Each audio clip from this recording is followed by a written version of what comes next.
Hello guys, welcome to my YouTube channel. तो मैं आज एक कार्डिगन बनाने जा रही हूँ।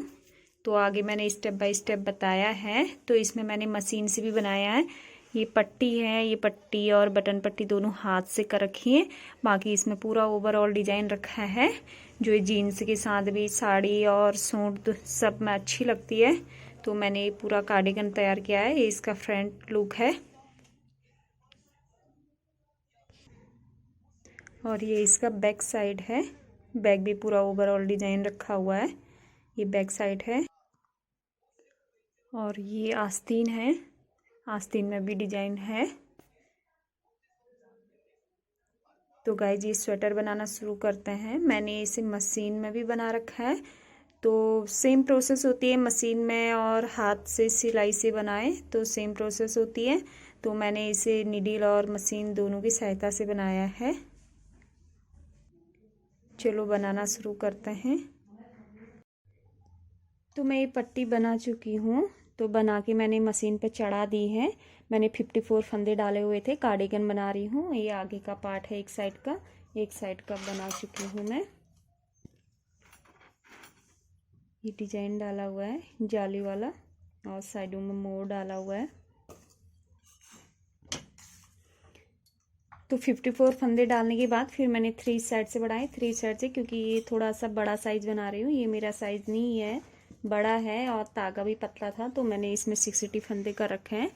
60 फंदे करने के बाद मैं 4 सिलाइयाँ इसमें प्लेन लगाऊंगी।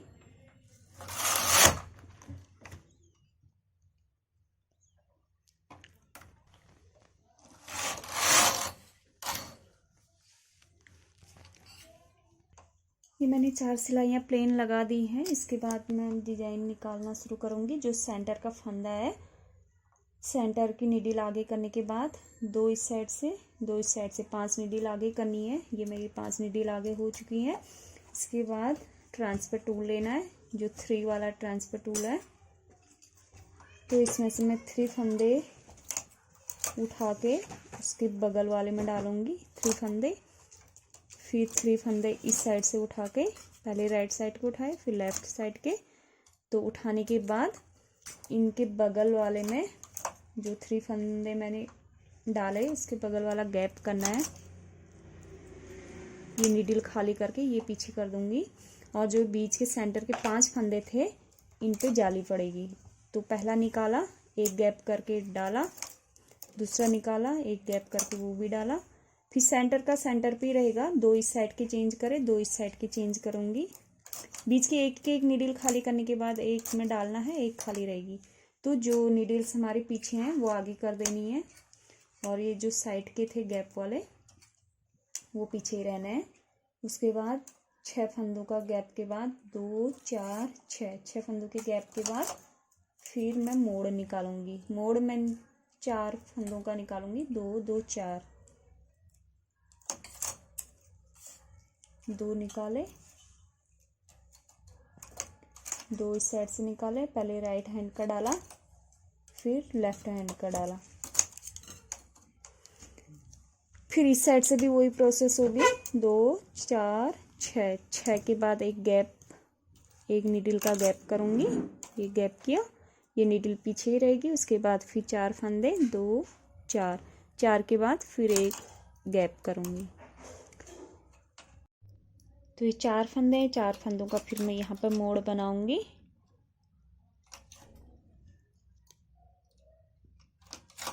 पहले राइट हैंड का डाला, फिर लेफ्ट का डाला। जो नीडल हमने खाली करी थी ये पीछे कर देनी है और मोड़ वाली नीडल्स आगे कर देनी है, क्योंकि ताकि गैरेज फंसे ना। और जो डिजाइन मैंने बीच में डाला हुआ है, ये डिजाइन है बीच का। अगर यही किनारों पे भी डालना चाहे जो, तो डाल सकता है। मैंने मोड़ डाली ताकि ज़्यादा जाली ना बनाए ना हो करके। तो मैंने साइडों में मोड़ डाल दिया। तो अगर जो डालना चाहे तो इस पे 3 रो भी डाल सकता है बीच में और 2 किनारे किनारे। तो 3 रो इसमें बन सकती है आराम से। तो इसके बाद मैं 6 रो लगाऊंगी। मैं 6 रो लगाती हूँ, कोई 8 रो लगाता है या 10। तो मैं 6 या 8 देखती हूँ लगाने के बाद बताती हूँ। अगर जिसको बहुत ज़्यादा घना घना सा डिजाइन चाहिए, पूरा गहरा गहरा सा, तो वो 6 रो के बाद फिर से यही डिजाइन रिपीट करें। और जिसको थोड़ा सा गैप ज़्यादा चाहिए तो वो 10 या 8 रो के बाद यही डिजाइन रिपीट करें। तो मैं पहले 8 रो लगाती हूँ।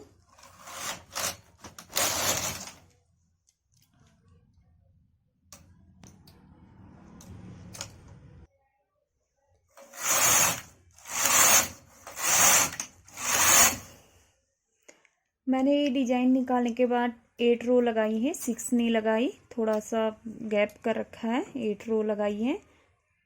तो जो अगर 6 रो लगाना चाहे तो 6 लगा सकता है। मैंने 8 रो लगाई है।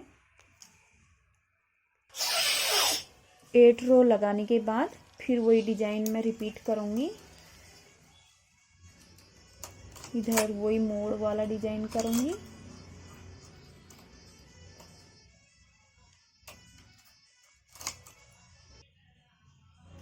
फिर इस साइड भी वही रिपीट मोड़।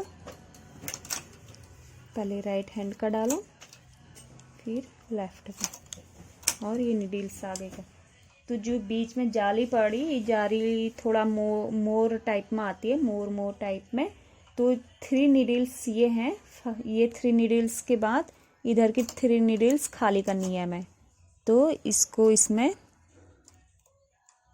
डाल देना है। फिर वैसे ही इधर भी रिपीट करना है। इधर 3 नीडल्स छोड़ने के बाद ये 3 नीडल्स खाली करके इसके ऊपर डाल देनी है। फिर वही एक के बाद एक फंदा, एक नीडल्स खाली, एक में फंदा। तो सेंटर का फंदा सेंटर पे रहेगा, और उसके बाद जो नीडल्स पीछे हैं उनको आगे कर देनी है ताकि हमारी जाली बन जाए। फिर उसके बाद 6 रो लगाऊंगी, नहीं सॉरी 8 रो, मैं 8 लगा रही हूँ। और गाइज मैं इसमें बटन पट्टी अलग से बनाऊंगी, इस पे नहीं बना रही हूँ मैं बटन पट्टी, साथ में नहीं बना रही हूँ, अलग से बना के इसमें जॉइंट करूँगी। और जो सिलाइयों से बनाना चाहे तो सेम ऐसे ही बना सकता है, बस सिलाइयों से ये है कि उसमें तुम बटन पट्टी साथ में ही बनाते हुए जा सकते हो, उसमें साथ में बन सकती है। तो इसमें क्या होता है, एक तो टाइम ज़्यादा लग जाता है और दूसरी थोड़ा सा लूज सी लगती है। तो मैं इसमें बटन पट्टी अलग से बनाऊंगी। तो फिर इसको मैं 19 इंच बनाने के बाद उसके बाद दिखाती हूँ। 19 इंच बनाऊंगी मैं, थोड़ा सा लॉन्ग बना रही हूँ, तो 19 इंच के आसपास बनाती हूँ। तो उसके बाद दिखाती हूँ, और फिर बटन पट्टी अलग से इसमें ऐड करूँगी। तो मेरा ये 19 इंच कंप्लीट हो चुका है, 19 इंच है। इसमें ये जो बैक साइड है ये अपनी ओर रहता है, और जो फ्रंट साइड है ये अंदर की ओर रहता है। तो ये बैक साइड है। तो ये पूरा बन चुका है 19 इंच। अब मैं आर्म होल की कटिंग करूँगी। डिजाइन हमारा वैसे ही जाते रहेगा ऊपर को, और यहाँ पे जो मोड़ वाला डिजाइन है ये स्टॉप हो जाएगा, क्योंकि मैं यहाँ से आर्म होल की कटिंग करूँगी। आर्म होल की कटिंग में 5 3 2 1 करके करूँगी।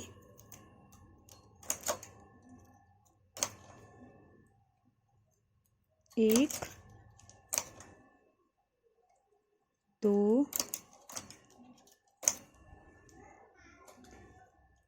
तीन,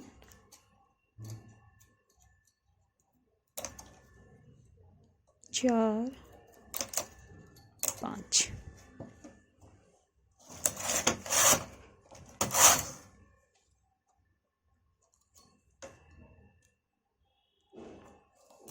यहाँ से अभी मैं नेक की कटिंग नहीं करूँगी, सेकंड रो या थर्ड रो से करूँगी। फिर यहाँ से 3,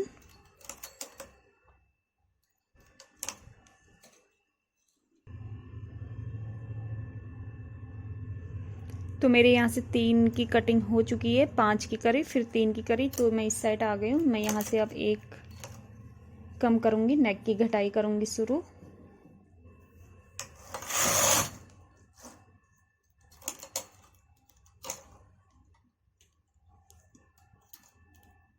जिसके लिए बना रही हूँ वो थोड़ा हेल्दी है, इसलिए आर्म होल और ये यहाँ नेक की कटिंग साथ साथ ही कर रही हूँ, वरना 2 इंच या 1 इंच आर्म होल कटिंग करने के बाद फिर उसके बाद मैं नेक की कटिंग करती। तो मैं हेल्दी है इसलिए मैं साथ साथ ही नेक की कटिंग भी करना शुरू कर रही हूँ। साथ साथ ही 3 फंदे में साथ साथ ही कम करूँगी।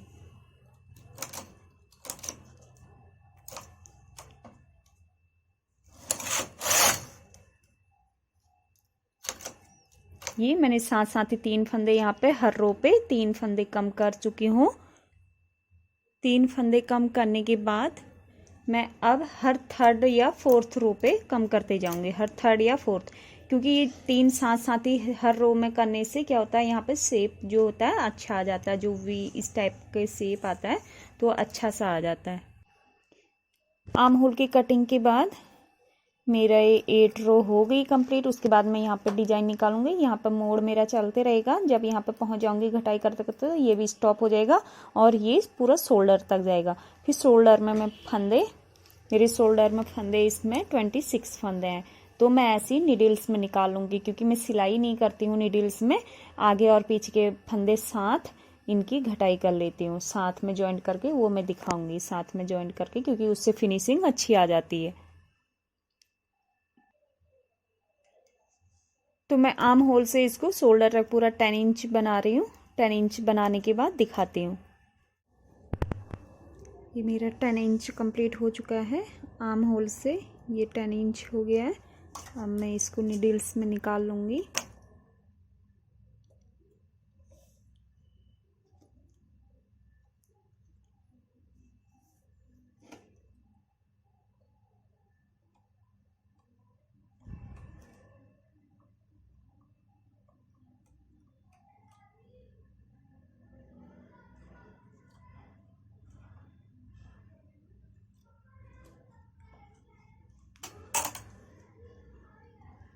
ये मैं बैक साइड का पार्ट बनाने जा रही हूँ। ये बैक साइड का पार्ट चढ़ा दिया है, जिसमें मैंने पट्टी पे रखे थे 102 फंदे, तो फिर 4 इधर से 4 इधर से दोनों साइड से बढ़ा के 110 फंद हो गए हैं।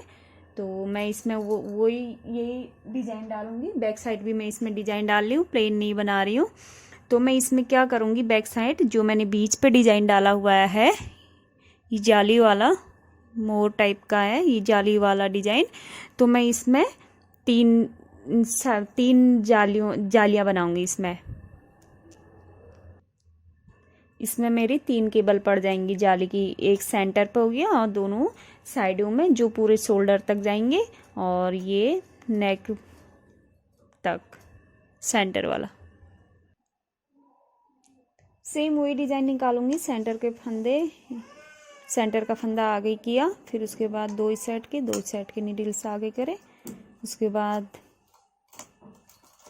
3 यहाँ से उठा के इसके बगल में डाल दिए और उसके बगल में गैप कर दिया, तो ये नीडल पीछे रहेगी। फिर इधर के 3 नीडल्स निकालने के बाद इस पे डाल के इसके बगल वाली खाली कर देनी है, तो ये पीछे रहेगी। उसके बाद हम इस पे जाली डाल देंगे। एक नीडल्स खाली करके सेंटर वाला ऐसे ही रहेगा, और एक नीडल खाली करनी है, एक पे फंदा डालना है, तो ये जाली वाले जो फंदे हैं वो पूरे आगे कर देने। तो ऐसे ही मैं सेम प्रोसेस यहाँ पे भी करूँगी, और सेम यही यहाँ पे भी वही, फिर जैसे आगे का हिस्सा बनाया हुआ था 19 इंच वैसे ही बना के वैसे ही आर्म होल की घटाई करने के बाद मैं इस कप पार्ट को कंप्लीट करके दिखाऊंगी। बैक पार्ट कंप्लीट हो चुका है। बैक साइड का पार्ट बना चुकी हूँ मैं। अब ये आस्तीन चढ़ा दी है। आस्तीन में मैंने 50 फंदे डाले हुए हैं, तो 50 फंदे डालने के बाद 25 सेंटर से 25 इस साइड 25 इस साइड रखे हुए हैं। तो मैं इसमें भी वही डिज़ाइन निकालूंगी, क्योंकि मैंने पूरी स्वेटर में डिज़ाइन डालना है, ओवरऑल डिज़ाइन डालना है, तो मैं वही डिज़ाइन इसमें भी रिपीट करूँगी। बीच में जाली वाला और किनारे किनारे पे वही मोड़ वाला जो आगे के पार्ट पे डाला हुआ था। और 6 रो कंप्लीट करने के बाद एक इस साइड से बढ़ाते हुए जाऊंगी। एक आस्तीन मेरी कंप्लीट हो चुकी है। ये बीच में मैंने जाली वाला डिज़ाइन डाला हुआ है और साइडों पे वही मोड़ वाला डाला हुआ है। अच्छे से दिख नहीं पा रहा है, क्योंकि इसमें इस ऊन में इतनी शाइनिंग है तो अच्छे से डिज़ाइन आ नहीं पा रहा है। तो ये है। तो मैं हर 6 रो के बाद एक फंदा इस साइड से, एक फंदा इस साइड से बढ़ाते हुए जाऊंगी और उसके बाद शोल्डर पे आने तक तो मेरे 90 फंदे हो जाएंगे। तो मैंने शोल्डर पे 90 फंदे रखे हैं। तो बनाती हूँ पहले, उसके बाद कंप्लीट स्वेटर बनाने के बाद दिखाती हूँ। तो गाइज अब मैं शोल्डर ज्वाइन कर रही हूँ। शोल्डर ज्वाइन करने के लिए मैं फंदों को यहाँ पे ऐसे रखे रहती हूँ नीडल्स पे, और ये राइट साइड, दोनों राइट साइड हैं, ये अंदर की साइड रहेंगे और लेफ़्ट साइड बाहर को। तो एक इस साइड का फंदा लिया, बंद करके इसको इसी पे डाल वापस करके, फिर ये 2 इस साइड का एक, जिस नीडल्स में हम वापस डाल रहे हैं फंदे को उस साइड के फिर 2 आएंगे। ये 2 लिए, इस साइड का एक, ऐसे करके हम पूरे फंदे बंद कर लेंगे। तो इससे क्या होता है, सिलने की अपेक्षा इससे फिनिशिंग अच्छी आती है। तो मैं ऐसे ही जोड़ती हूँ शोल्डरों को। सबका अपना अपना तरीका है, मैं ऐसे ही जोड़ती हूँ क्योंकि इससे फिनिशिंग भी अच्छी आ जाती है और सिलने की ज़रूरत भी नहीं पड़ती है, ऐसे करके। तो अब मैं पूरा बना के फिर दिखाती हूँ। तो मैंने शोल्डर के फंदे बंद कर दिए हैं। ये देखिए कितनी अच्छी फिनिशिंग आई हुई है। ये राइट साइड से है, बैक साइड का ये है। तो इससे इजी भी पड़ता है और फिनिशिंग भी अच्छी आ जाती है। सिलने की अपेक्षा काफ़ी अच्छा रहता है। साथ में जॉइंट कर दिए हैं। तो अब मैं पूरी स्वेटर सिलने के बाद दिखाती हूँ।